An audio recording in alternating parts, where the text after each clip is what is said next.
Start with a prarthana. Om Sahana Vavatu Sahanau Bhunaktu Sahaviryam Karavavahai Tejasvinavadhitamastu ma Viprushavahai. Om Shanti Shanti Shanti. Okay, thanks everyone. Welcome to session 13. Yeah, our teacher is here. So, yeah, take it away, Gurupriya Chaitanya Mahodaya. Namaste all. Am I audible for all clearly? Yes. And we can also see your screen.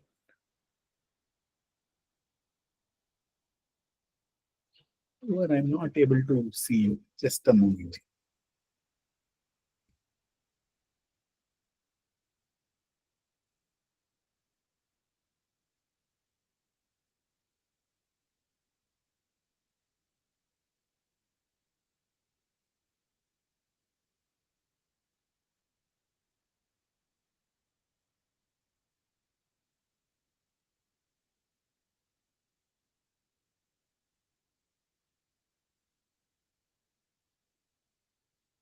Again, very happy to continue meeting you through through these sessions.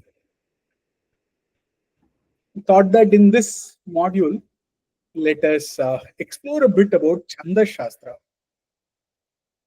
and the kind of combinatorics in the mathematics that is involved in it. What this startlingly teaches us is that while in the West, in the larger pursuits and frameworks of how we divide knowledge, literature, art, sciences are all different silos. However, we'll see how beautifully math is weaved into literature, and literature is further enhancing the mathematical pursuits through Chandas Shastra. We already did see how math has impacted the way we use uh, through the design of Katapayadi and other number systems, how we compose poems and how we present various mathematical ideas. Chandas Shastra also impacts mathematics quite profoundly. Again, we have already mentioned this in the context of Sulba Sutras. So the Vedangas are 6: Shiksha, Kalpa, Vyakarana, Nirukta, Chandas, Jyotisham. All this.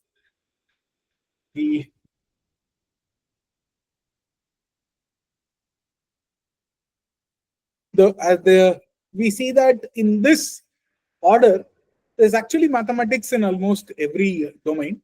We have already discussed that to a bit. And today we are going to look at prosody, the Chandas Shastra. And we also have already enoughly emphasized the need for composing things through poetry and how that was the norm when it came to all knowledge domains in the Indian tradition. And hence, Chandas Shastra becomes very important, and it presents all the possible patterns in the meters that are involved in weaving these poems and the underlying mathematics in those patterns. The first thing that we must appreciate and understand in Chandas Shastra is the classification of sounds. There are largely in the Chandas Shastra, there are largely two divisions. One is called Matra Vritta, another is called Varna Vritta. Varna Vritta is based on letters and vowels and the sounds. First, let us look at this Varna Vritta. In Varna Vritta, we classify sounds into Laghu and Guru. In Matra Vritta, we classify based, again Laghu Guru is there, but there the calculation is based on the number of beats. A Guru is taken to be as 2 beats, and Laghu is taken to be as 1 beat, or 1 matra and 2 matras. And based on that, certain metrical meters are all matra meters, and some are varna based meters. Some popular matra meters are Arya, and a few others, let us say Geetika, Arya, and they have a restriction on the number of syllables, number of beats that must be there. However, now we will focus a bit on the Varna Vritta, where in the Chandas Shastra also in great detail it has been dealt with by Pingalacharya. So first we must understand the classification of a Shabda into a Laghu and a Guru. So we observe these two words, right? Hari and Hari. So Hari and Hari both have a completely different meaning, but made of the same component, consonants. However, the vowels that are attached to them, create in Sanskritam a completely different meaning. But however, you see that the word Hari means Bhagavan Vishnu and Hari means a pearl.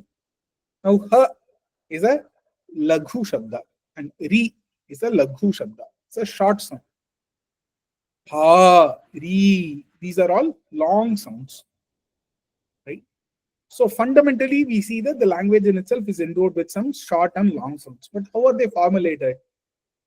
So the very nature of the sound we produce in itself can be divided into a short syllable and a long syllable. And in Pingalacharya's, in fact, his full name is Pingala Naga, and Pingala Nagacharya's Chanda Shastra, we see that the short syllable he has technically labeled it as the Laghu and the long syllable as Guru. And it is said very clearly by him that it has been there in the tradition, it is not just his technical labeling. Now, what is a syllable? In the way we learn English, it's quite different. However, in Sanskritam, we must appreciate that a sound in any word that arises from the vowel makes one syllable. That can be short or long. So, ka is made of ik plus a, and ka is made of ik plus a. Right? So, here ik is the common consonant. When it gets attached to the vowel, based on the nature of the vowel, it becomes a short sound or a long sound, a laghu or a guru. Then, hence, we'll have to now divide the vowels into short and long. So, a, e, u, ru, l, all these make these short vowels. A, e, u, ru, e, o, I, au, aha. All these are all long vowels. And hence, whatever be the consonant, when it gets attached to a respective short or long vowel, it gets that characteristic and becomes a Laghu Shabda or a Guru Shabda. There are a little more rules to identify what can qualify as a Laghu and a Guru Shabda. Laghu, it's very, very clear. It's basically whenever there is a short vowel attached to a consonant, then it produces a short sound. And so that is a Laghu. Some examples are ma, pi, ku, tru. All these are some examples. When a long vowel is attached to a consonant, that letter produces a long sound, thereby Guru, ma, pi, ku, tru. Other than that, when support vowels also come, it becomes a Guru, kam, kaha, all this become Guru Shabda. Also, when it comes to a conjunct consonant, the syllable before that conjunct consonant becomes a Guru. For example, when you look at the words Satyam, Sa in itself is a Laghu Shabda, but with a conjunct consonant following it, Sat becomes a Guru Shabda. So Sat is a Guru Shabda. Similarly, Ya in itself is a Laghu Shabda, but Im, another consonant without a vowel attached to it, Yam, together becomes a Guru Shabda. Let's look at, so Satyam is in fact made of Guru, Guru. Sat being a Guru and Yam being a Guru. Similarly, Yavat, Ya in itself is a Guru Shabda. Va is a Laghu, but with a consonant without a vowel following it, Vat becomes a Guru Shabda. How about Atma? At, in itself is a Guru Shabda. At put together will still be a Guru Shabda. So At is Guru and Ma is Laghu. Sat, Vat, At, all that must be taken to be as Guru Shabda. With some more examples, so I hope it will become even more clear. So let's look at some examples. Dama. So the ma. So that's a lagu guru. Ni la. Ni is a guru shabda. La is a lagu shabda. Devata. De is a guru shabda. Va lagu. Ta guru shabda. Similarly, bhakti. Bha in itself is a lagu, but bhak together becomes a guru, and ti is a lagu shabda. Ichha. Ich is a guru shabda. Cha is a guru shabda. Gayatri. Ga is a guru shabda. Yat is a guru shabda. Ri is also a guru shabda. Arjunaha. Ar guru shabda. Ju laghu. Naha guru shabda. Sankata. Sam together becomes a guru shabda. Ka laghu. Ta laghu. Now let's look at some exceptional cases. Look at prasanna. Prasanna is in fact made of ip and a ra. However, there is no preceding shabda to ip. So pra put together becomes a lagu shabda only. Pra is a lagu shabda. San is a guru shabda. Na is again a lagu shabda. So whenever a new word is starting with a conjunct consonant, we anyways take that depending on the vowel attached to it only. So pra in itself becomes only lagu. Now shastram. Sha is it. All that put together is only one guru shabda. Shast. And ram is one guru shabda. So shastram is actually only two syllables in it. A guru and a guru. Hope these examples are okay with all. Okay. If there are no questions, let me proceed. Okay. Now, where is math in all this? So we're going to begin to understand that. So composers pick a meter, and before what a meter is, let us try to understand. If we are given 4 and 5, 2 digits, and we are asked to form all possible 2-digit numbers, a good number of you who are already computer engineers here might find this very trivial because you would have learned this with zeros and ones. However, for all to understand, let's say we have 2 digits, 4 and 5. What are all the possible combinations of numbers that we can produce? 4, 4, 4, 5, 5, 4, and 5, 5 would be the 2-digit possible numbers we can produce. And there is a certain order to it, right? I write it in a certain ascending order. Similarly, if you are asked to form 3-digit numbers with only 4 and 5, there would be these 8 possibilities. 444, 445, 454, 455, 544, 545, 554, and 555. So mathematically, to say that with 2 digits, how many possible ways can I write a n-digit number? Then each digit, right? There are 2 ways to write it. So 2 into 2 into 2 into 2 n times becomes 2 power n. And hence, so when we have to write with only 2 digits, if you have to write a 2-digit number, 2 possibilities are there. With 2 digits, writing a 3-digit number, with 2 numbers, writing a 3-digit number becomes 2 power 3 possibilities. An n-digit number will be 2 power n possibilities. Similarly, if we were to form a 2-syllable pattern with guru and lagu, we'll have guru guru, guru lagu, lagu guru, and lagu lagu. And we are asked to form a 3-syllable pattern. What are all the possible patterns? Guru guru guru, guru guru lagu, guru lagu guru, guru lagu lagu, lagu guru guru, lagu guru lagu, lagu lagu guru, and lagu lagu lagu. So there are 8 possibilities. We shall learn how to really build this ordered list in the ways in which it is presented in Chandas Shastra. So like this, now the poet will have the freedom to choose an n-syllable meter. And once you have chosen an n syllabled meter, there are actually 2 power n possibilities, right? Once you have picked one among those 2 power n possibilities in the n syllable meter that you have already chosen, you have to stick to it and compose a poem, right? So the poet will have to pick a pattern, compose a song such that he wishes to convey a poem. So when it's a very symmetric meter, all 4 will have the same pattern. And that's what ideally all good poets try to achieve. There are also always exceptions where one and first and the third pada, they are ardha samavritta, where first and third pada are of the same pattern and the second and fourth pada will be of a different pattern.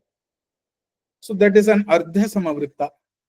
So when I started writing poems or when I started writing some stutis, I found ardha samavritta to be very easy to write a few songs.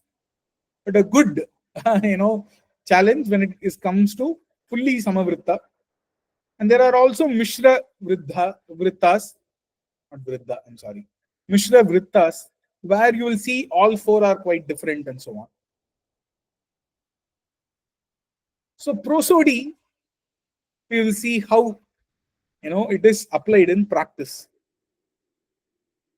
So we saw this pattern, right? Now, see, here's an example of Bhujanga Prayata. Sada bala rupapi vighna grihantri mahadanti vaktrapi panchasya manya vidhindra dimrudya ganesha bhidame vidhattam shriyam kapi kalyanamurti. We know this song. Many of you might have always heard of this. This is the Subramanya Bhujangam composed by Sri Adi Shankara Bhagavad Pada. Now, let's try to discern the meters. Let's try to discern the pattern first in this, right? Who is going to help me here? So let me begin by myself. So let's look at Sa. Sa will be a Laghu Shabda. What would the be? Guru. Yes, Guru. Very.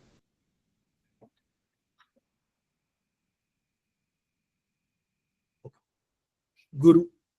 My writing is slightly bad today. Kindly forgive me. Next is Ba.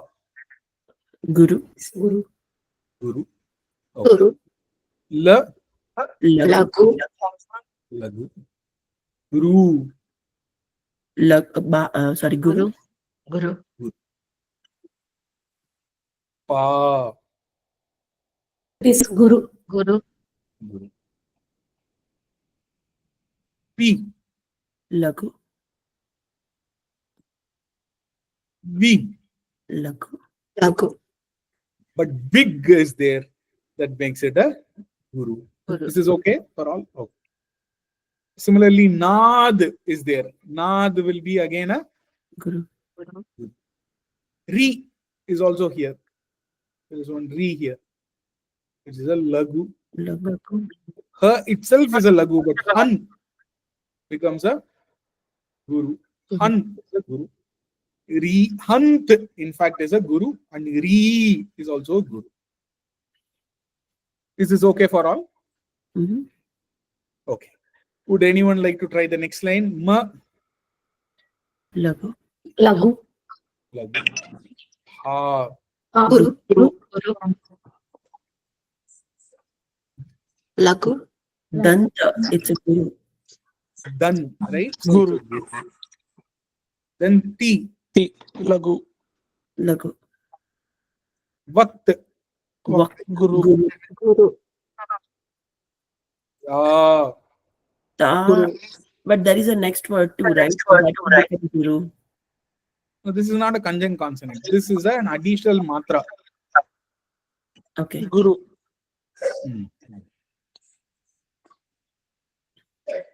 P. Lagu. Lagu. Lagu. Lagu. Panch. Panch. Guru. Guru. Cha. Guru. Guru. In fact, chas put together is a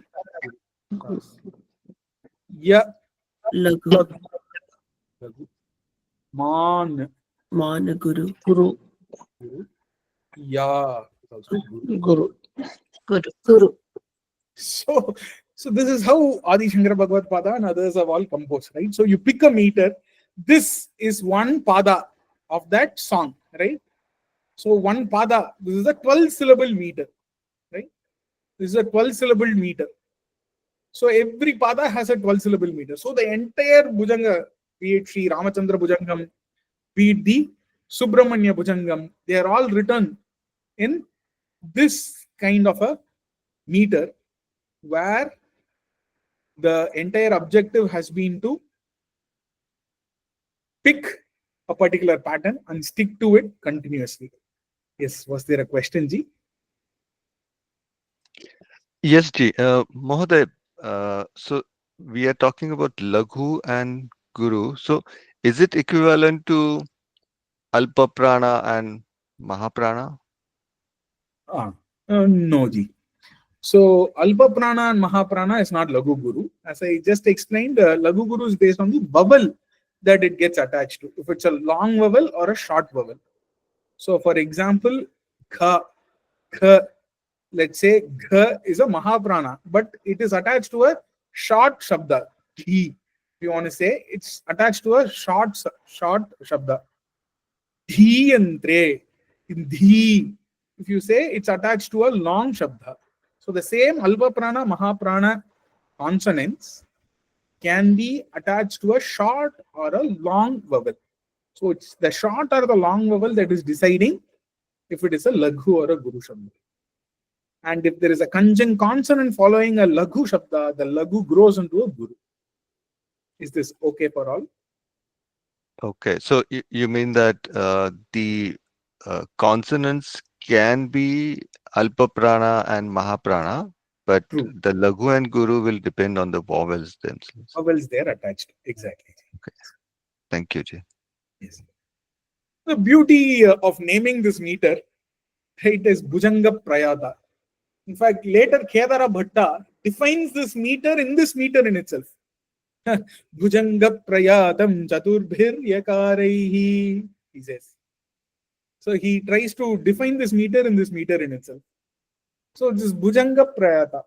If you look at all, what is a Bhujanga?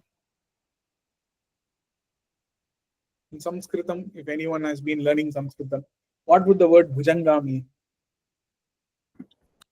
Naga. Naga. Angameva Bhujam. It's they don't have a limb per se. Their entire body in itself is the only limb that they have.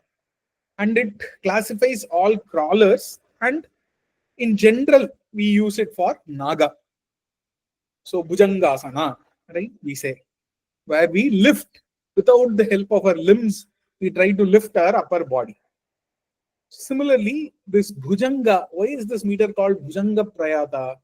So if you look at all crawlers, the very nature of the crawler in itself is that it will first shrink its entire body, then it will expand a bit and then expand. That's how it will. Again, it will pull its hind back and it will shrink its entire body and then slightly expand and then fully expand. So there is a Laghu, Guru, Guru here. Short, long, long, short, long, long, right? That's how it's going, right? So this is Bhujanga Prayata meter. In fact, if it was a 12 syllable meter, there are 2 power 12 possibilities. One among those possibilities is Laghu Guru Guru, Laghu Guru Guru, Laghu Guru Guru, Laghu Guru. Are you able to appreciate this? It can be 12 all Gurus, 12 all Laghus. It can be many combinations. Among them, one among the in the 2 power 12 combinations, right? Among them, one is this combination. Is this okay for all? Okay. One more example. This is another beautiful verse. You'll see many dhyana shlokas in all Sahasranamas. Many dhyana shlokas are written in the Shardula Vikridita meter. So, Vishwam Darpana Drishyamana Nagari Tulyam Nijantargatam. Where is this coming from? Would anyone know?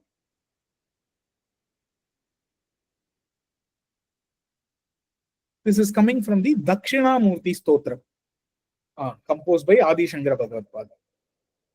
Beautiful lines, right? The entire reality as we see it is only a mirror. Vishwam darpana drishyamana nagari tulyam nijantargatam pashyan atmani mayaya bahirivo. So it goes on like that. So it has a certain pattern. You see, Vish is a Guru Shabda. Vam is a Guru. Dar is a Guru Shabda. Pa is a Laghu. Na Laghu. Drish. Dri alone is a Laghu Shabda, but Drish put together becomes a Guru Shabda. Ya Laghu. Ma Guru. Na Laghu again. Again Na. Again Laghu. Ga Laghu. Ri is a Guru. Tul Guru. Yam Guru. Ni Guru. Ja Guru.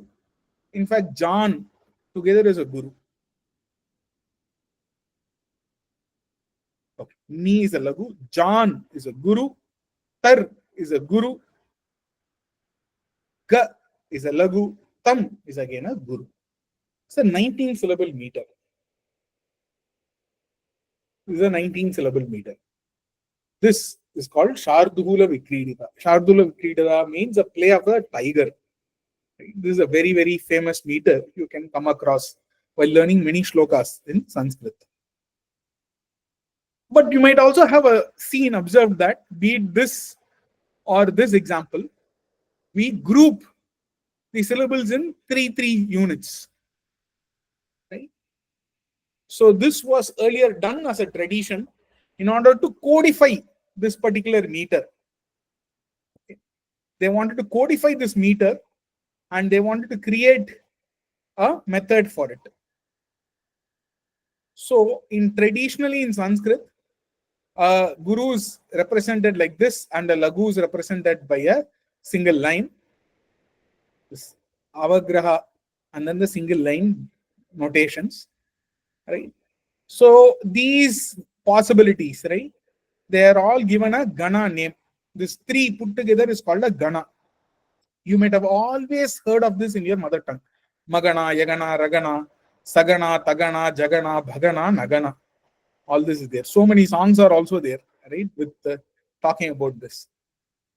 So Magana encodifies this. So if I want to say I'm choosing a meter, if I want to define a meter, what would the Bhujanga Prayata meter be? 4 times Ya, right? Put together is a Bhujanga Prayata meter, right?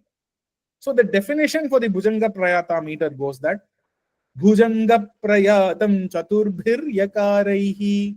Using the Yakara 4 times, what is formed is called a Bhujanga Prayata meter. Right? There is another meter called Sragdhara. Sragdhara. Mrabhnair Yanam Trayena Trimuniyati Yuta Sragdhara Kirtiteyam. They have tried to define the meter and the meter in itself, right? So to define Sragdhara, which is a 21 syllable meter, Mrabhnaihi Yanam Trayena. Maghana, Mabhagana, Ragana, Mabhrair, Yanam Trayena. 3 Yaganas. Okay. Mab, Ma, Ib, Ra. Okay. And then Yagana 3 times. So like that it goes on. Mabhrair Yanam Trayena Trimuniyati Yuta Sragdhara Kirtiteham. It goes like that. So this Bhujanga Prayatam, I said Chaturbhir Yakaraihi. So Ya. 4 years put together makes this Bhujanga Prayata meter. And the definition, as I said, is in the Bhujanga Prayata meter in itself. Bhu is a Laghu Shabda.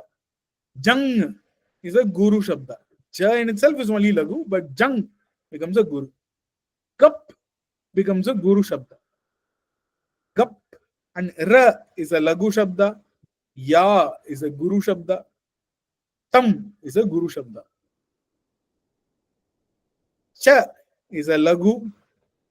Tur is a guru, because tu in itself is lagu, but tur becomes guru. Similarly, bir becomes a guru. Ya becomes a lagu. Ka becomes a guru. And Raihi again is a guru. So if you were wondering what were those ancients here sitting under the tree and doing, these are the kind of mental exercises that they gave themselves. They use the the meter's name and they try to encode that in the definition of the meter in itself. Everything is poetic in the Indian tradition. Yeah, this thing, right? As I said, this is the Shraddhara meter, one of my most favorite meters. 21 syllable meter, you can pack in a lot of data, especially in mathematics. If you take a 21 syllable meter, right, you can put in a big number in it, right? So you've got 21 syllables per quarter, thereby the entire meter having 84 syllables. Drishtanto naiva drishtaha tribhuvana jhatare sadguror jnana dhatuhu स्पर्शश्चेत् तत्र कल्प्यः सनयति यदहो स्वर्णथामश्मसारम् न स्पर्शे. So it's a beautiful song. It's the beginning of Shatashloki, again by Adi Shankara Bhagavad Pada.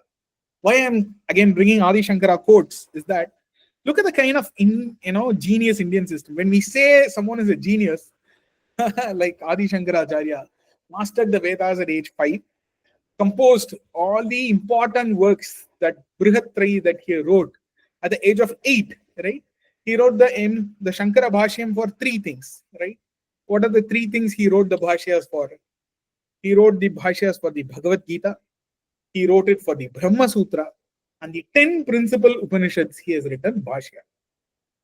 So the commentary that he has written with poems in it, with explanations in it, and in addition to that, any single deity, any devata you take in the Indian tradition, Adi Shankara Bhagavad Pada would have composed thousands of poems, right? And that kind of that is a genius in the Indian tradition. Someone who could crisscross the nation while he was just 11 years old, go everywhere, become a Jagat Guru at the age of 11 and 12, and then go on, doing this crisscross the nation, then 4 more times, establishing various mathas, establishing various sishyas. The true genius in him, right? That he could compose things, very naturally.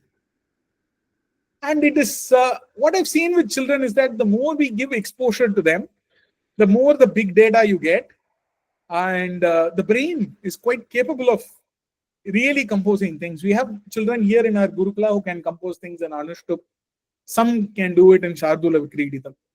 Upajati is one among our favorite meters in which we Indra Vajra, Upajati. These are some meters in which we have composed some songs here in the Gurukulam. So look at this. Drishtanto naiva drishtaha. If you look at to spare you the efforts, I've given you the pattern here, right? And this pattern is called Sragdara. The meter is called Sragdara. Mrabhnaihi Magana Ragana Bhagana Nagana Yanam Trayena. So this thing they will define it in the same meter.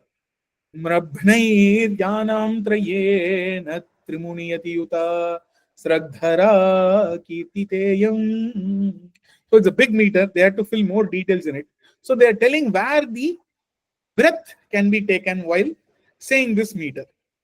If you carefully observe, I'm taking breath in 3 places. Mrabhnair Yanam Trayena, pause. Trimuniyati Yuta, pause. Sragdhara Kirtiteyam. These pauses are called Yati.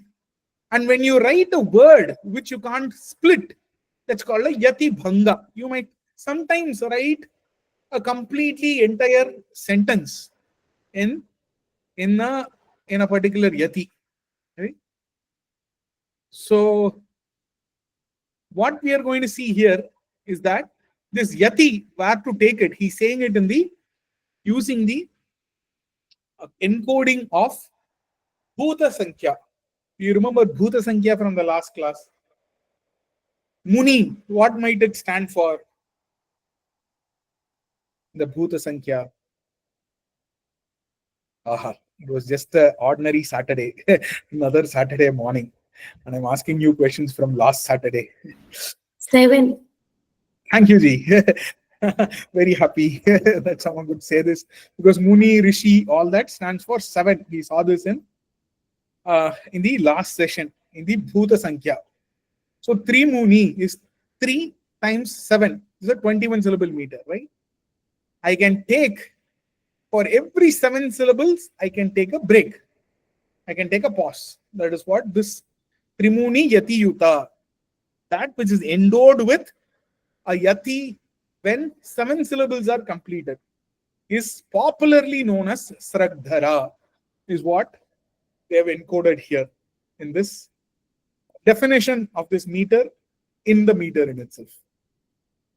So how do I easily remember this thing? If you go back to it, if you reflect about this, as I said, it is, why did they come up with this ganas? It is to encode the definition of this meter. They came up with these ganas. Okay. And why these ganas? It helps you in a shorthand encode long meters, right? Mayara tells you a 9 syllable meter, right? So it helps you encode the pattern in the Gana.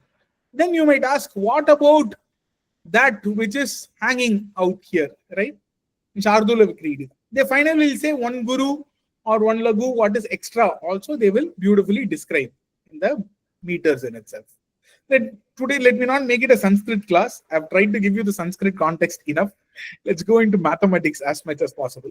But to appreciate the mathematics, you see, if I had to substitute all gurus as zeros and then take a mirror image of them, today, whatever you look at as binary numbers, right? You get the same order of the binary numbers. Same Ankanam Vamato Gatihi. We were to use that rule on them, you will get the mirror image of the binary numbers, right? 0 to 7, the binary representations for them, you see that they are here. And hence, you are entering the domain of binary computation. How to remember this ma, ra, bha, na, right? They're going to make that also easy, right? They're going to make everything memory dependent, and they're going to make you really easily remember all that. So they gave a mnemonic, right, which is attributed to Panini. Yamata Rajabhana Salagam is what you need to remember. So if you find the pattern in the Yamatha Rajabhana Salagam, Ya is a lagu, Ma is a guru, Ta is a guru, Ra is a guru, Ja lagu, Bha guru, Na lagu, Sa lagu, La lagu, Gam guru.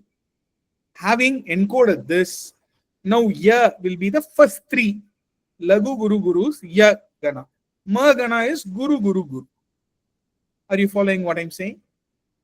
So this Ya makes the first 3 syllables. Ma, starting from the second, these 3 is Magana. And Ta will be starting from these 3, Guru, Guru, Lagu. If the third letter will start from the third letter here. Today in modern mathematics, such sequences are called de Bruijn cycles because they are cyclical in nature. Okay. So Yamata Rajabhana Salagam up to Sa only are the ganas. La is for Lagu, the Gam is for Guru. So it's just Lagu Guru appended at the end so that you can get the pattern for everything very clearly. So Ragana will be Guru Lagu, Guru. Jagana will be Lagu Guru, Lagu. Bhagana will be Guru Lagu, Lagu. Nagana will be Lagu Lagu, Lagu. Sagana will be Lagu Lagu Guru. So like that, this is called a de Bruijn cycle. In fact, in the art of programming, Donald Knuth has written in detail about all this. He talks about how Donald Knuth, you must definitely read this book called The Art of Programming if you are all programmers here or you have programmers at home.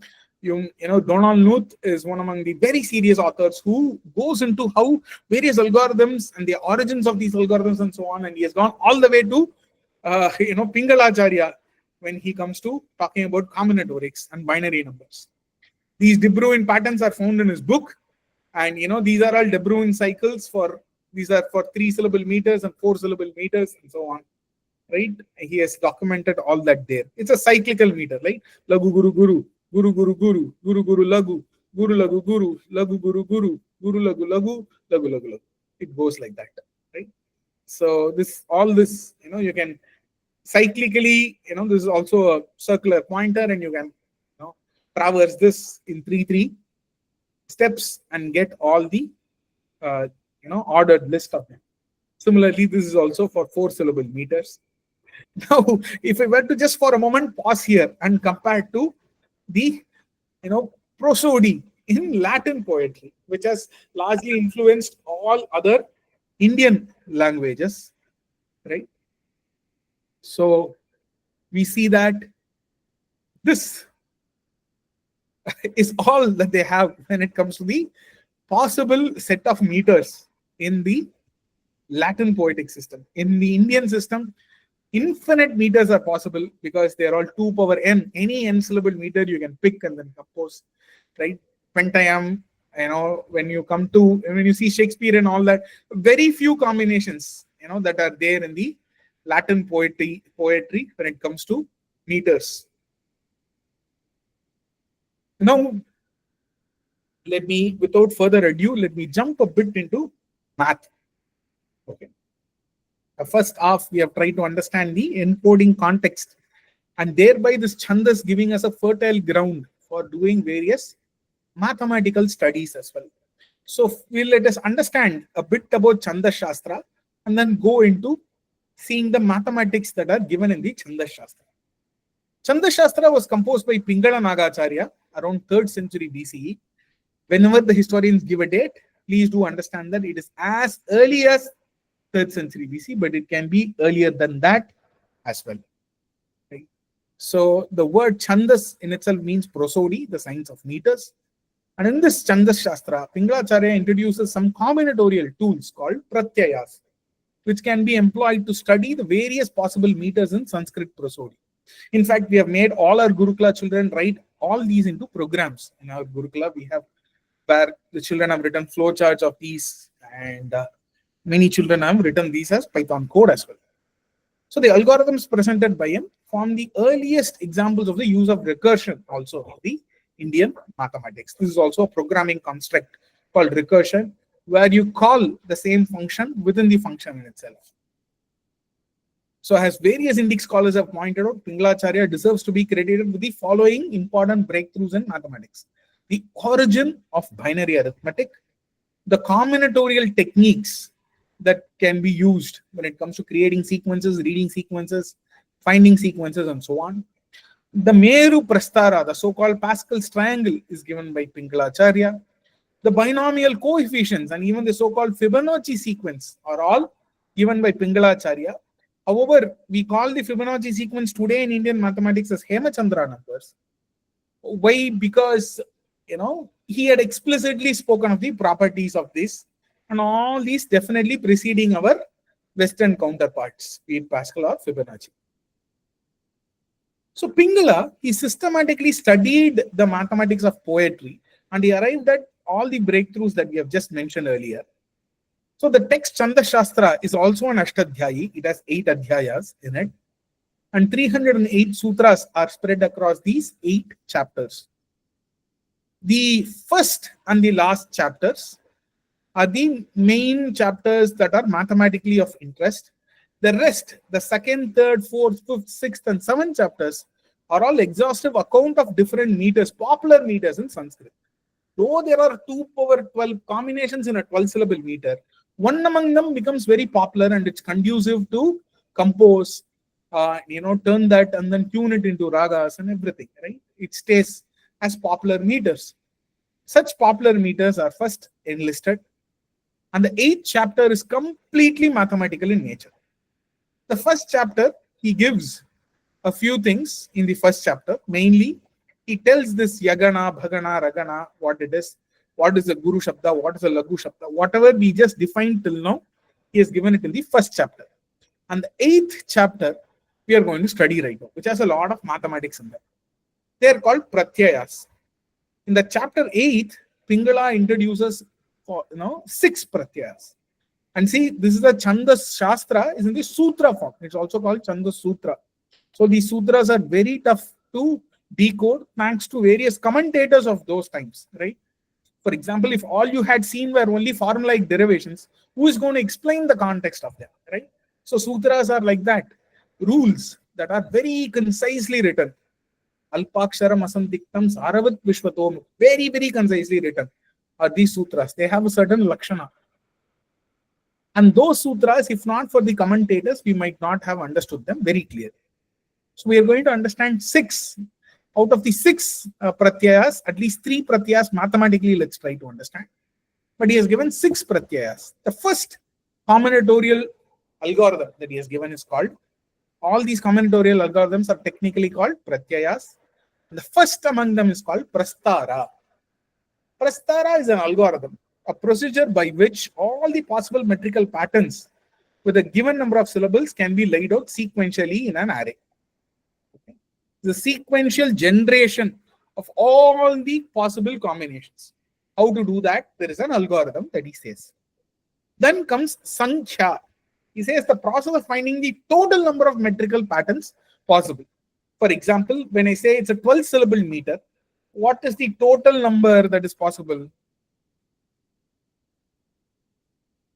Anyone? For a 12-syllable meter, what is the total number of metrical patterns possible? 2 to the power 12. Yes, G. 2 to the power 12 would be how much? 4096, right? So 4096 combinations are there, right? To find these powers of 2 quickly, he came up with a Sankhya process, right? And that is the how to find the total number of metrical patterns presented. Then comes the Nashta.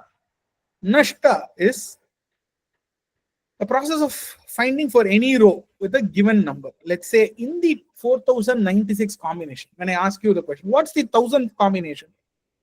When you write an ordered list, what would be the 1000th combination? If I ask that question, he gives an algorithm for it called the Nashta. Why does he call it Nashta? Because if he had written all these down sequentially, if the palm leaf had gotten damaged or for some reason it had been lost, if the data had gotten lost, how do you recreate that data? In that ordered list. So he has called it like that, Nashta. However, Nashta means what? Given n, given a particular I in an n-syllable meter, give me the sequence. That gives you Nashta as an algorithm. Uddishta is given a sequence, what would be its rank in this ordered list? In the 12-syllable meter, if I say Guru Lagu Lagu, Guru Lagu Lagu, Guru Lagu Lagu, Guru Lagu Lagu, what would be this sequence? What would be its rank in this ordered list of Prastara? So Prastara is that ordered list. What is the row number that corresponds to a given pattern? That is Uddishta. Then comes Lagat Kriya. Lagat Kriya is the process of finding the number of metrical forms within a given number of lagus. Let's say, or gurus. Let's say in the 12-syllable meters, how many 3 lagu based combinations? Only 3 lagus are allowed among the 2 power 12 combinations. How many are there? These are all today we study as combinatorics, right? So all that is Lagat Kriya. Then Adva Yoga, the process of finding the space occupied by the entire Prastara. So that Prastara for us to write and store, right, how many bits and bytes of data is it going to take? That is Adva Yoga. So again, we know this combination. We have seen 2 power 2, 2 power 8, 2 power 3, which is 8. We have also seen this quite elaborately. Let me go into each of these algorithms one by one. So far, is everyone okay with all this? Am I going anywhere fast? Would you like me to clarify anything?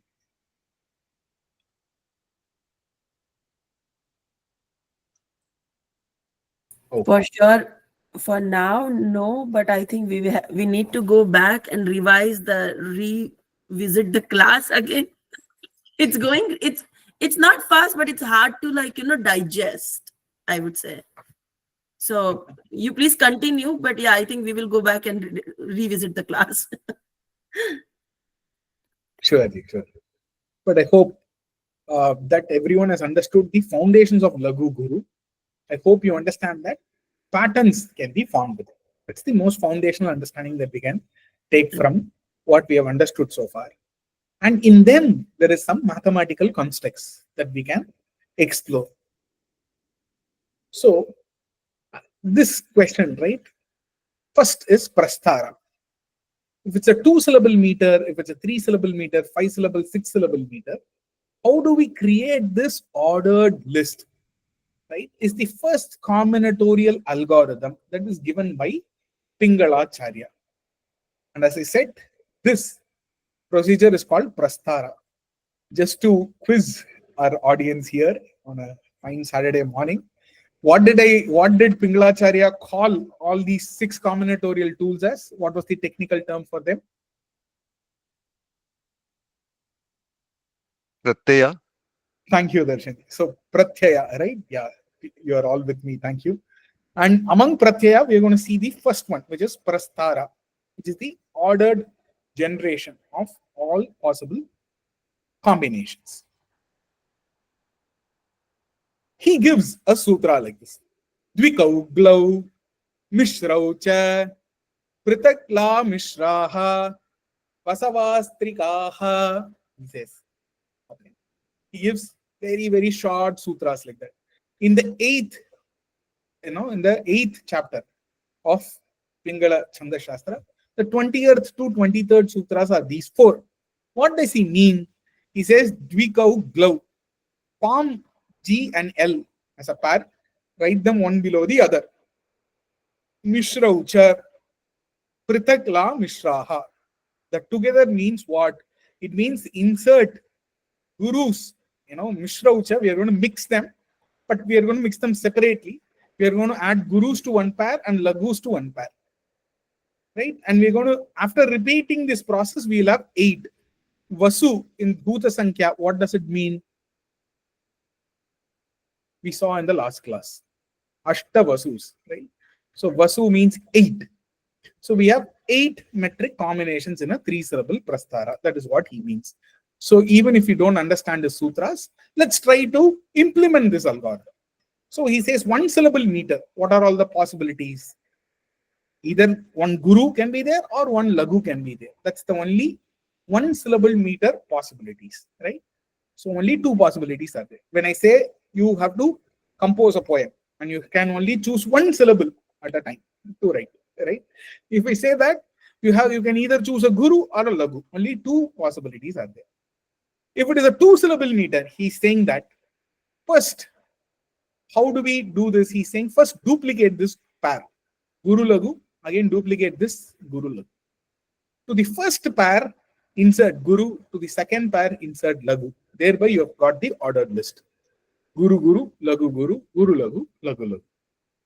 Thereby, you've got all the possible combinations. Now, for the next step, what should we do? It's the same thing, right? Can anyone volunteer to say what could be the possible next step to find the 3-syllable meters?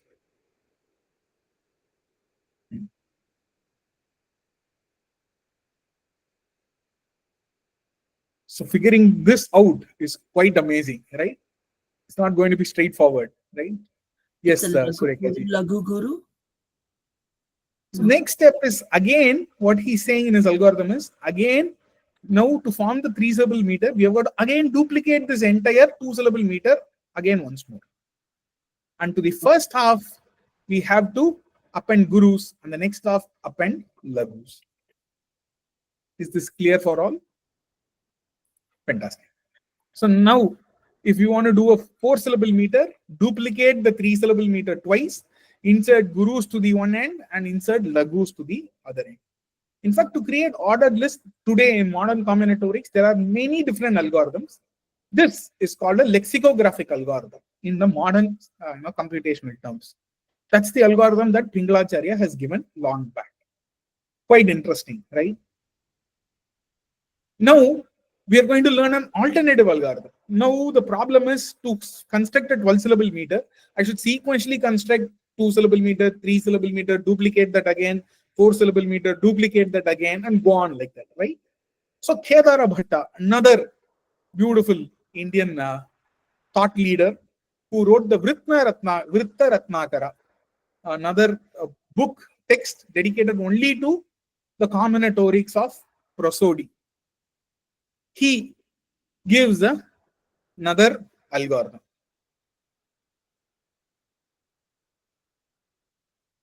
He says, Pade sarva gura vadya laghum nyasya guro radha. To just help you understand this directly, I'll get into the algorithm. You can slowly later revisit this when this is available. Let me quickly get into an algorithm. So beautiful algorithm that he has given. Let us say, he's saying, let us say I have given you a pattern, then start generating the next pattern and so on from there on. What will be the sequence from the next onwards? If I was given only this particular pattern and I'm asked to create what will come next in the ordered list and so on. So he is giving us an algorithm. He says in the row 1 first, we have GGGLL. We are supposed to scan from left to right. We scan left to right. The moment we encounter a guru, you make it a lagu. What is to the right of it? Retain it as it is. Okay. Retain it as it is. Whatever is to the left of it, right? He is going to ask us to flip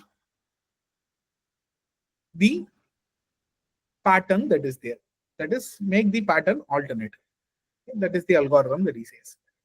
So guru, guru, guru, lagu is the first pattern. Scan from left to right. You have found first syllable to be in itself is a guru. So stop there and then turn that guru into a lagu and retain the right side as it is. Okay, that is the algorithm that he has given. Again, all these are binary computational algorithms. All this can be coded very well and can be programmed beautifully.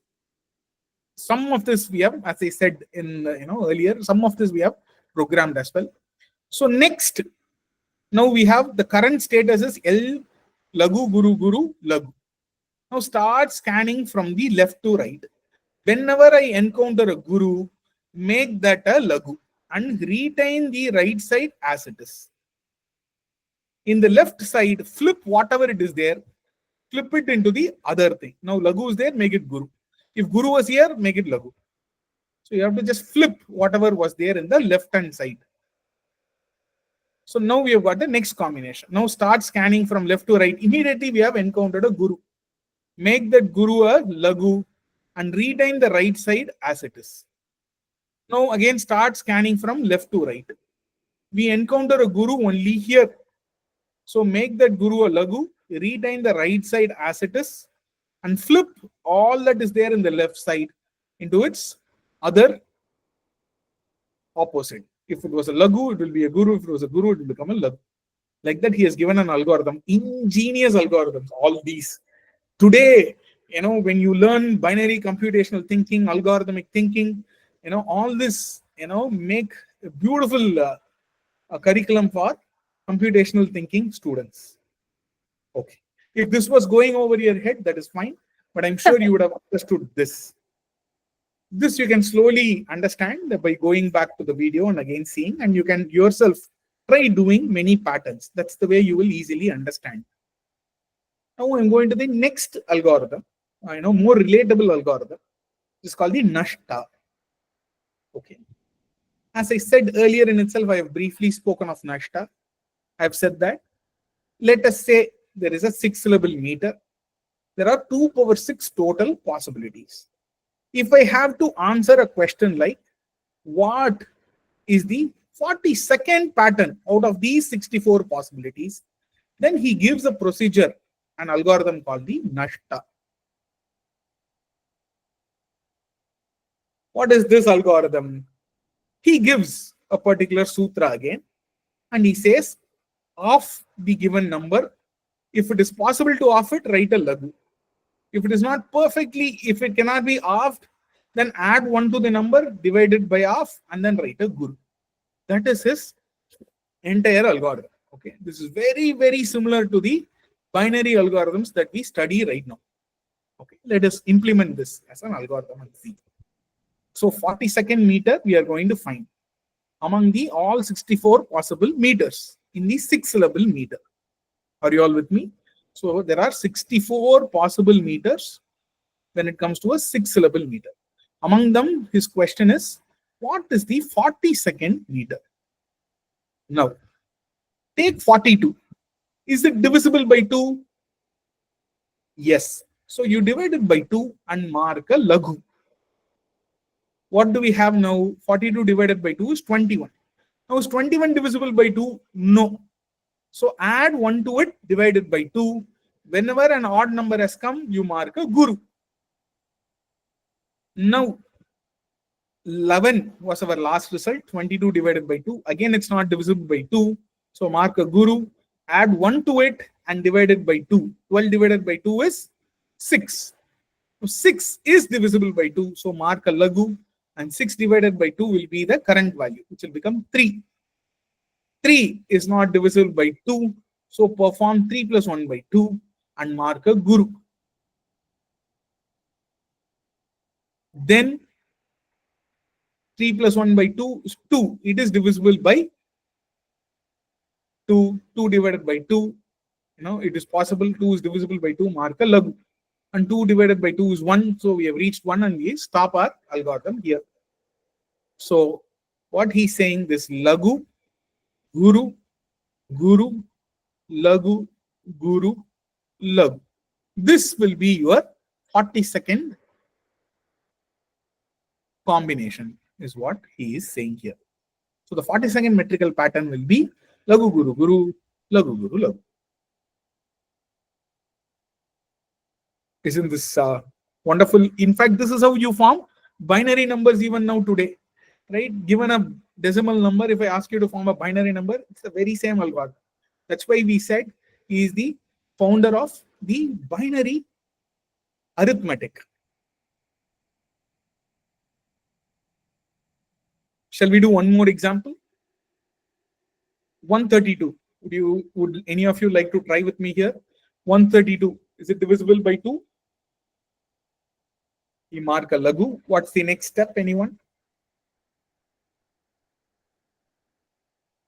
132 divided by 2. Laghu. 76 laghu. 66, right? So 66 is also divisible by 2. So mark a laghu. Then divide 66 by 2. Now we have got 33 33 would become what now? plus 1. Guru. It is a guru. Guru. Right? Because 33 is not divisible, so it will become a guru. In the next step, we'll have to take 33 plus 1 divided by 2. 33 plus 1 divided by 2 would be 34 by 2, which will be 17, which is also not divisible by 2. So we mark a guru. Guru. So 17 plus 1 divided by 2 will be again 9, right? 9 is also not divisible. So guru. 9 plus 1 divided by 2, 5. The next step we have got 5 is also not divisible. So we mark guru. For the next step we do 5 plus 1 divided by 2. Again, 3 is not divisible by 2. So mark a guru, and 3 plus 1 divided by 2. And then 3 plus 1 divided by 2 will be 2. So 2 is divisible by 2. Mark a laghu. So we have arrived at our sequence. Laghu, laghu, guru, guru, guru, guru, guru, guru, laghu. This is the 132nd metrical form when it comes to an 8-syllabled meter. Sorry, 7-syllabled meter.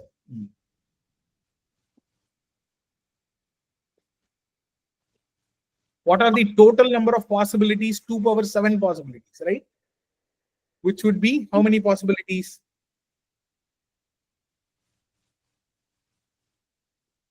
128, right? So I'm sorry. 32,000. Sorry. No. 2 power 7 possibilities, right? 256. 32 times 4. So 256 possibilities are there. 2 power 7. Even today, right, we see all these are all binary numbers. We use them quite a bit in our bytes. 2 power 10 is 1024, right? 1024 bits 1024 bytes make a megabyte, right? And so on. And that this 256, right? 256 MB, 512 MB, we have all come across that generation, right? So this is so now this is your homework. You can note this down. In the next class, you may please tell me what is the 200th pattern in an 8-syllable meter and the 256th pattern in an 8-syllable meter.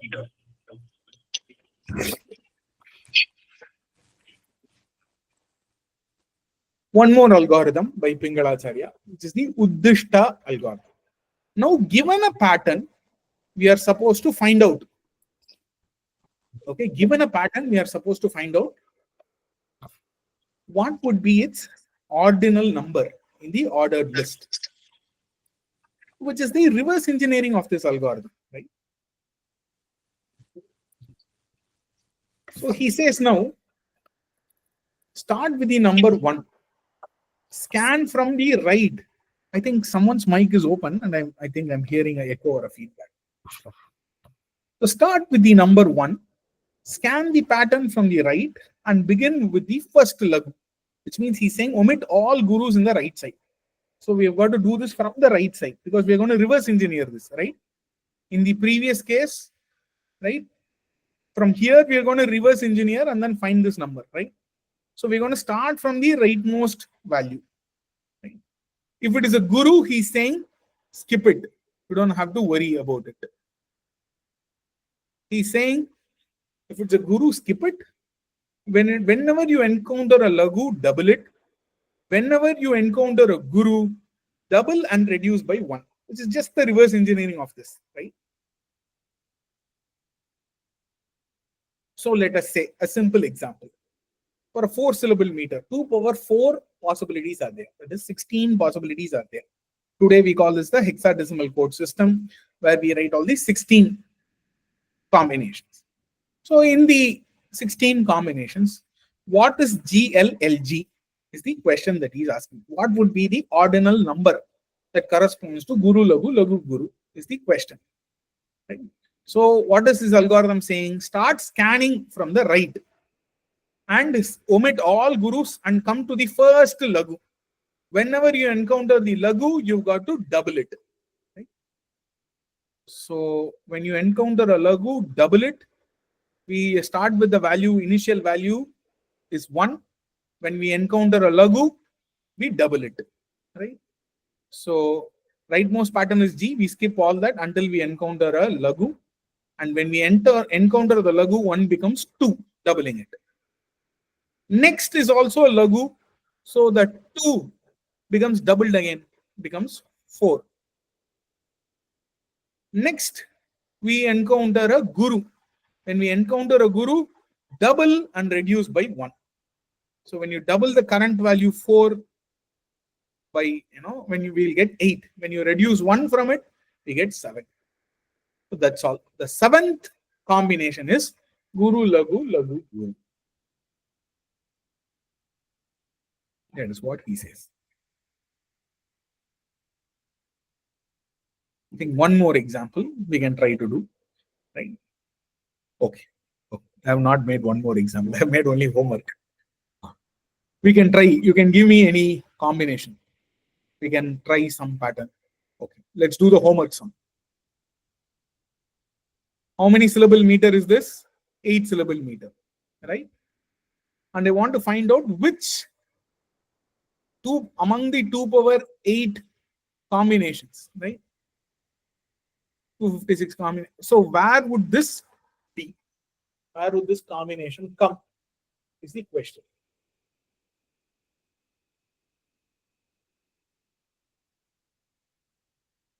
What is the algorithm saying? The algorithm is saying scan from right. Omit all gurus. We start with the number 1.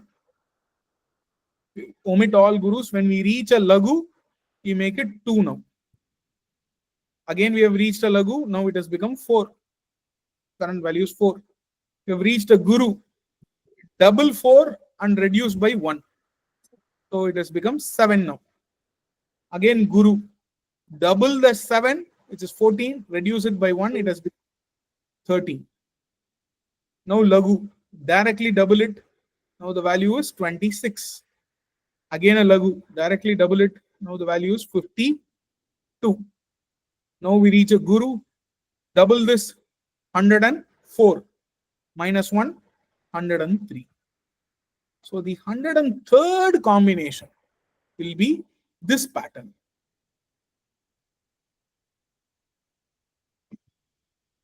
And this you can take as your homework. It will be much, much appreciated if you do some among these sums for yourself and then appreciate the ingenuity in all this. So far, okay for all? Yeah. Okay. So comes Sankhya. So for Sankhya, he says how to find the 2 power n, right? So he has a recursive algorithm here in finding 2 power n. He's saying when you have to find, a particular power of n, first half the number, okay, and mark 2. The number cannot be marked, deduct 1 from it and mark 0. Right? He has given an algorithm like this.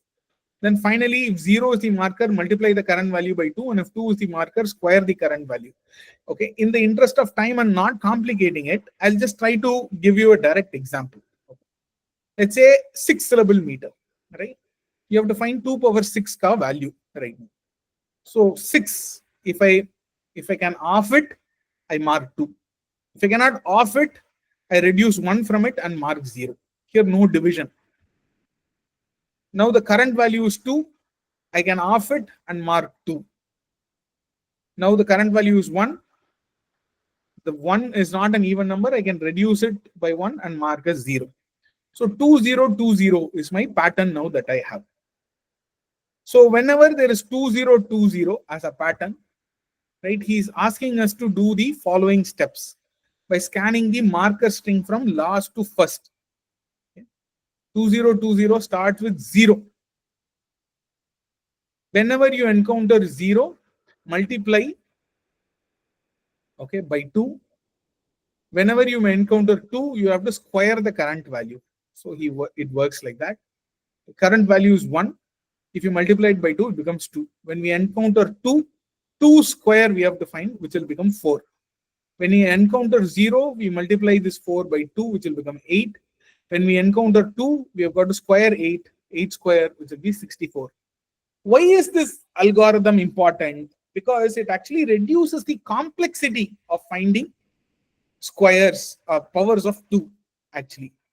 Right? If we were doing 2 into 2 into 2 into 2 into 2, we would have done 6 operations. In this case, we have only executed 4 operations.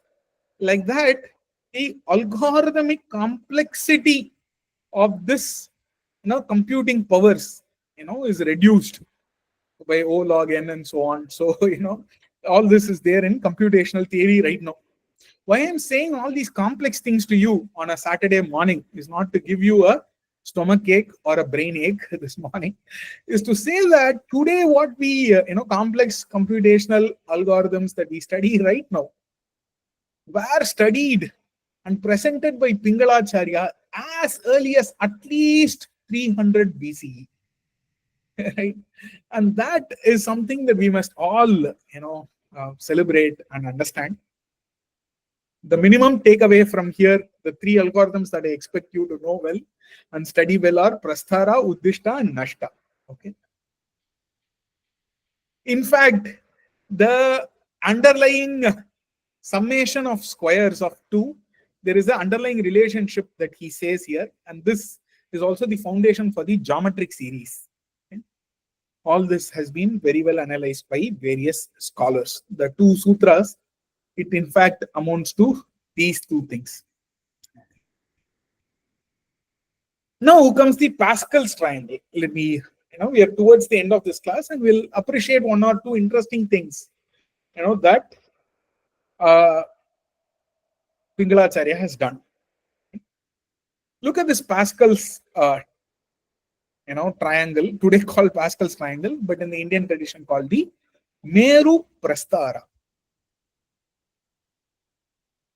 What are the total possibilities of a 0-syllable meter? Nothing that is abhava is the only possibility. No such a thing exists is the only possibility. And hence 2 power 0 is 1. 0-syllable meters, totally how many possibilities are there? 1 possibilities are there. 1 syllable meter, totally 2 possibilities are there, a guru and a lagu. Okay. Like that, to figure out k lagus and n minus k gurus, this Meru Prastara is used. Before that, let's just construct the Meru Prastara in itself. First we write 1, then we write 1 and a 1. Then what do we do? In this Meru Prastara, we write 1 and then add 1 plus 1 here, 2, and then we write the same 1 here. Then we write 1 here, 1 plus 2, 3 here, and 2 plus 1, 3 here, and then the 1 here back, again. So what are there? Antyayoho evaha. They remain as it is. What are there in the ends? They remain as it is. So 1 again is retained here, 1 again is retained here. 1 plus 3 is 4. 3 plus 3 is 6. 3 plus 1 is 4. And 1 is 1 here. Similarly, 1 is retained as it is. 1 plus 4 is 5. 4 plus 6 is 10. 6 plus 4 is again 10. 4 plus 1 is 5. And 1 is retained as 1 as it is.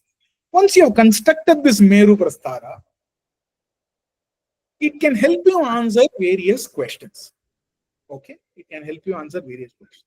What is that question it helps us answer? We will see. So as I said, for a 0 syllable meter, only abhava is the only possibility. For a 1 syllable meter, 1 guru, 1 lagu possibilities are there. In a 2 syllable meter, 1, 2, 1, right? There is 1 meter made of 2 gurus, 1 meter made of 2 lagus. And there are 2 possibilities when guru and lagu are put together. It can be a guru lagu or a lagu guru, correct? So let me again continue with the next syllable meter and slowly we will answer this question with the Meru Prastara. Oh, if it was a 3 syllable meter, only 1 possibility of all gurus, 3 possibilities with 2 gurus and 1 lagu, 3 possibilities with 1 guru and 2 lagus, and finally only 1 possibility with all as lagus. This is making sense for you all. How is 3 possibilities here? Guru Guru Lagu, Guru Lagu Guru, and Lagu Guru Guru. Right? There are 3 possibilities here. Right? So do you understand where combinatorics is coming here? We see that we are choosing, right? We are now making a choice, right? And then here we directly see the combinatorial coefficients occurring here. So similarly, if I had to ask you this question, right? In a 4 syllable meter, let us say, if I ask you this question, in a 4 syllable meter, tell me how many possibilities are there with 1 lagu and 3 gurus?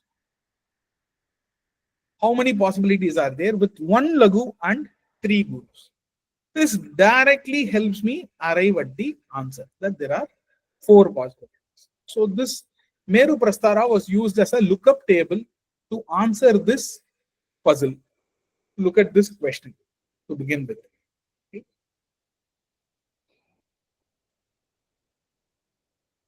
So this again today is called Pascal's triangle, but this must be actually called Meru Prastara or definitely the Pingala's triangle. In the beginning of the lecture, I also said that Fibonacci. Yeah, there is a question. Yes, if someone has a question. Yeah, so the Meru is also in terms like the way it's used in puja and everything else. It's more like a pyramid, right? Yes, Ji. So Meru has many meanings in the Indian tradition. So among the important, earlier in the previous Bhuta Sankhya class, we saw that when it comes to Adri, Achala, mountains, in the Puranas, there are 7 important mountains. One among them is Meru, and it is considered, the entire Meru is considered, in fact, in many traditions in the Indian tradition, to be in the northern pole. And it is said that the sun rotates the Meru, for 6 months and so on. The Meru is also the 3-dimensional form of the Sri Yantra. If the entire Sri Yantra is projected in the 3-dimensional form, it's a Meru Yantra. And it is that Meru Yantra that you might have seen in puja rooms and so on. Okay. Yeah, I'm wondering about the similarity in the Egyptian side as well. The pyramids. Was there any correlation? So the pyramid is a polygonoid. This is right now we are only in the two-dimensional space, but polygonoids have been treated well by Bhaskaracharya. If time permits, we will see that. Perfect. Thank you. Ma has also raised the hand, I see. No, I just wanted to intervene here a bit and Please. talk about the summer camp. Sorry to intervene in the middle. Please. So I just thought, before people leave, I will just intervene and mention about this. Namaste, everyone, and happy to connect again as part of these sessions. I know it's going on very interesting. I didn't want to intervene, though I joined a bit 20 minutes earlier into the session. But I thought at this juncture, I will just take 1 or 2 minutes to talk about the upcoming summer camp and then ask for volunteers, and then Gurupriya can probably continue from there. I just will present my screen here. Yes, I'll stop presenting.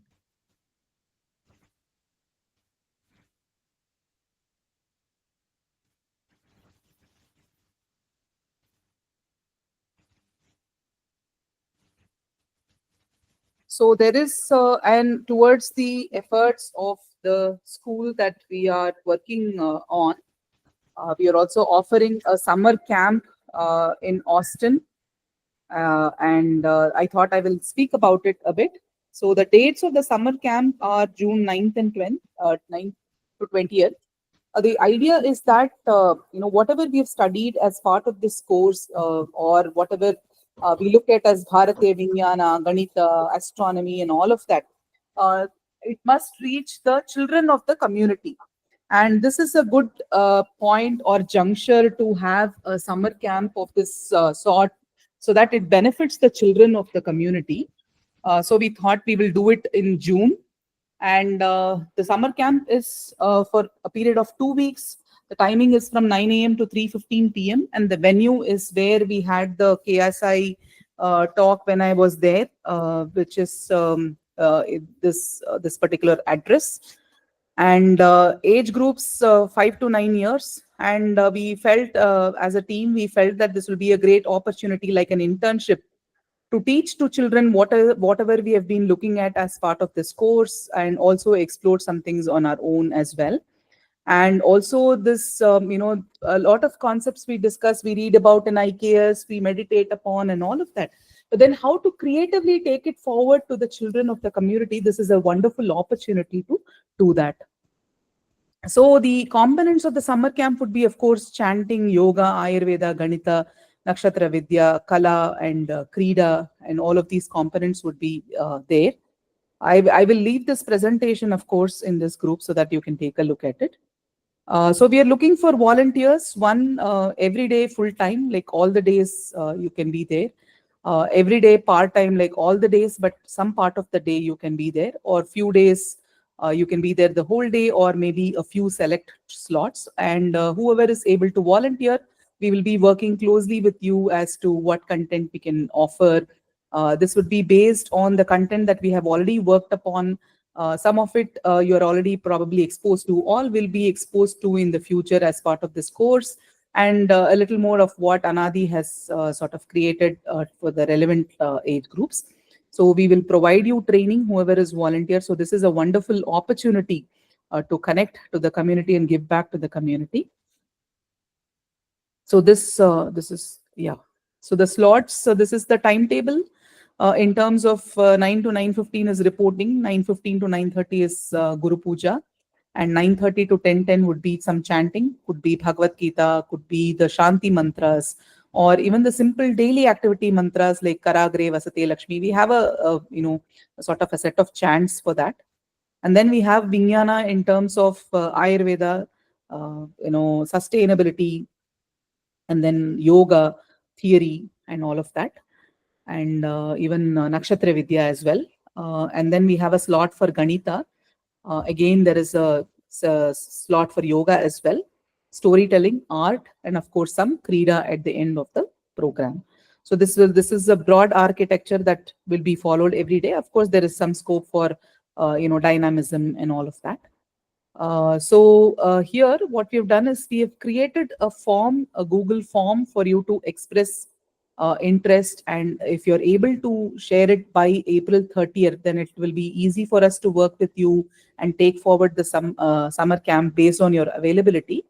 And let me just a minute. Yeah.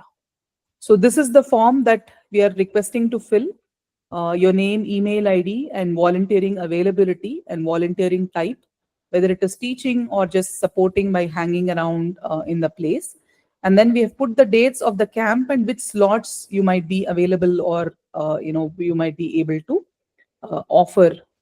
There will be training, of course. You won't be. It is not that the entire thing is on you, but a few hands will definitely help us to offer the summer camp in a smooth manner. Tulsi ji will be there, Namrita will be there, and one or two more volunteers who have shown interest to just hang around and also offer some music lessons will all be part of the summer camp. And your presence will definitely add a lot of value. So here you see this is the link to express interest. I will share it in the the description of the summer camp. The link is available in this form itself. So what is the summer camp about? What is the duration? All that is available in the teacher interest form itself. If you click this link, it will be available. And the larger details of the school upcoming initiative is available. The link is also put over there. So this is what I wanted to share with you. Yeah.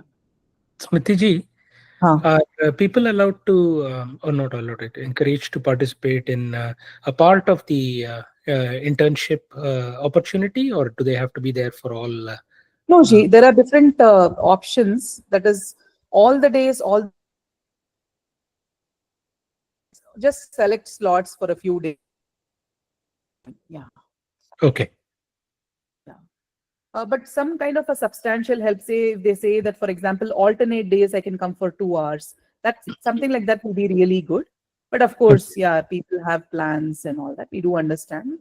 Yeah, so this should be okay. Okay. So I have put the link to the expression form in the chat box. This one has all the details here. So yeah, this is what I wanted to share. Yeah, thank you, Ji. I encourage everyone that is participating in this class to definitely take the opportunity and participate in this event, especially if you're in town. Smriti ji, what is the age group for the kids? 5 to 9 years. Ji. Okay, ji.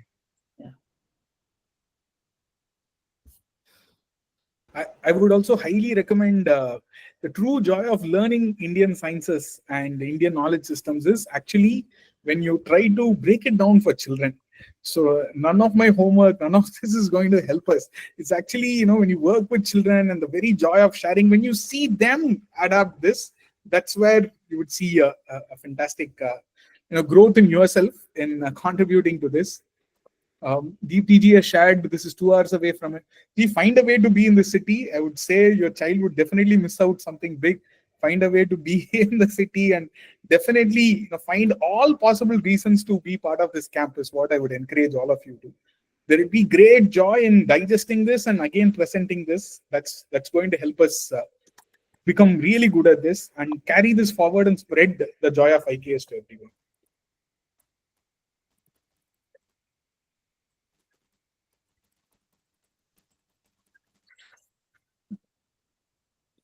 There is one concluding slide to the presentation. Let me just finish that and we'll call it a day. So this is the Meru Prastara. We saw the K Lagus and N-K Gurus. And there are a lot of applications to it other than this also. One among this is this. But what we see is that this reflection tells us that a variety of combinatorial tools were present in the study of Pingala. And he clearly outlines the procedures for finding out all possible outcomes of an n-syllable meter, a recursive algorithm he has given, which is akin to reducing, it's a divide and n complexity becomes log n complexity. A divide and conquer strategy is there, in the way he has presented this. There's problem of ranking and unranking, what is considered today in the modern computer science in Nashta and Uddishta. Similarly, he has also laid out various things which are indeed remarkable, which we have not seen today. Not to flood ourselves with too many things, Hadda Samavritta and Vishmavritta and all these. And in fact, Matra Vritta, where the Fibonacci sequence comes and so on. So Pingala was indeed a true and a pure mathematician. That is what we must understand from this. He's not just writing prosody, but he's pursuing this discipline for the delight and for the sake of actually helping us, because this is not just a meter and then go with it. This is not a glossary of meters, right? He's trying to help you play with them. He's trying to explore this for the pure joy of math. Hope you all did enjoy this session, and as usual, I hope I'm sure many things have gone above board, but that's the beauty of we've got to sometimes take a pause and appreciate the depth in Indian sciences. It's not, we have tried our best to break it down. I'm sure with further engagement and through recursive engagement, we will master many of these and become adhikaris to keep sharing this with everyone as well. Thank you all for joining me this morning. Dhanyavad, namaste. Should we do a closing implication? Amji, 1 second. Let me just find out if there's a anyone have any questions about the material or how to approach complex topics like this.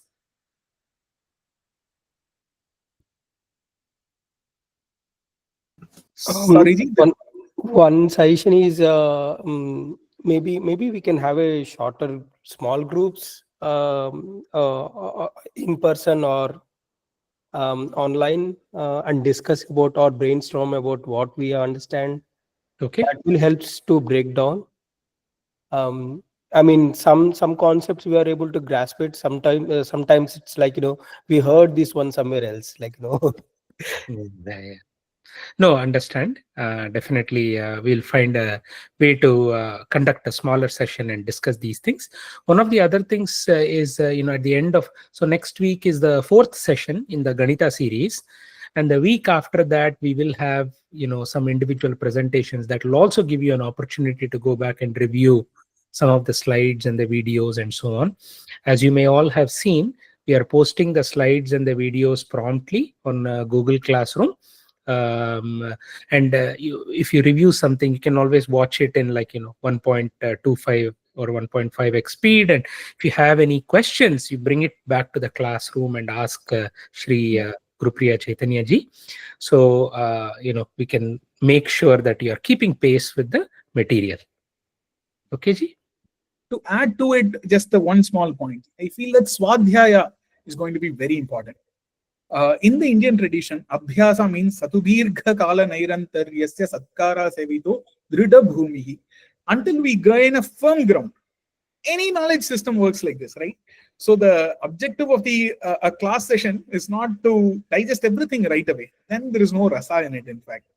So it is to actually spend a little time with Abhyasa, with slightly enthusiastic Swadhyaya. I'm sure I was someone who didn't know any of this, right? And anyways, I've learned this over time, and this is possible for all of us here. So I do appeal to all of you to also earmark a time in a week in your own calendars to do a bit of Swadhyaya. And that will make our sessions going forward very productive. We can definitely earmark some component of the day to revisit something that you have doubts in the upcoming sessions. We can certainly do that. And also through the Google Classroom, through any other medium. The more you engage with this knowledge system, the more we are all available to you to make this, Gridabhumi for all. Thank you. Okay, Satyamji. Thank you. Arunji, you had a point? Namaste ji. So Namaste Prasad ji. Adding to Brahmachari Gurupriya Chaitanya's points over here. So in order to go into depth, obviously, one is ongoing Swadhyaya, which you will be doing. Now, in the summer months where we have a break, it's also an opportunity for us to do, more focused modules on aspects, let's say you feel very interesting, or it's a complex subject matter which you need more inputs on. We can help schedule that during the summer months. And then obviously towards later half of this year, you will have a good 3.5 to 4 months to do a deep dive on a topic of interest in itself, where we can provide the resources and have you do a deep dive on it. So keep that in mind as you're looking at this, and obviously do reach out, if you are very interested in a specific topic and you want to learn more about it or have a review session on it, and we'll be very happy to facilitate that. Thank you, Ji. Okay, let's wrap up. Om Sarve Bhavantu Sukhinah, Sarve Santu Niramayah, Sarve Bhadrani Pashyantu, Ma Kaschid Dukkha Bhag Bhavet. Om Shanti Shanti Shanti. Harihi Om Shri Gurubhyo Namaha. Harihi Om. Thank you, everyone. Thanks, Sri Chaitanya ji. And rest of you have a great day. Please review the material. Please review the video. Thank you.